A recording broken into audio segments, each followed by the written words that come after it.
बिस्मिल्लाहिर्रहमानिर्रहीम। मेरान टीवी जे ख़ुसूसी ट्रांसमिशन ईद मिलादुन्नबी जे प्रोग्राम फैज़ अवल में मां आवां जो मेज़बान अजमल मेहदी ही उहो मुबारक दिहाड़ो जंहिंमें अल्लाह ताला सल्लल्लाहु ताला अलैहि वसल्लम जन खे हिन दुनिया ते जलवगर फरमायो। रसूल और उसकी आल का हूँ मैं खादिम, हाँ इसलिए मेरे दिल की सदा मोहम्मद है।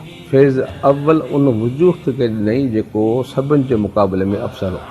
जॾहिं 40 सालनि ताईं उन्हनि सरकार दो आलम सल्लल्लाहु अलैहि वसल्लम जी नसीरत किरदार ऐं अख़लाक खे ॾिठो, चवणु लॻा सादिकुन अमीनुन। जान जा दुश्मन हा, तलवार खयूं, तीर हलायूं, पर कंहिं दुश्मन में इहा जुरत न हुई जो हिन जे किरदार ते आॻो खणे। यानी कि हर इंसान जे मथां अख़लाक हूंदो आहे, लेकिन हुज़ूर अलैहिस्सलातु वस्सलाम उहा शख़्सियत आहिनि जेके अख़लाक जे बि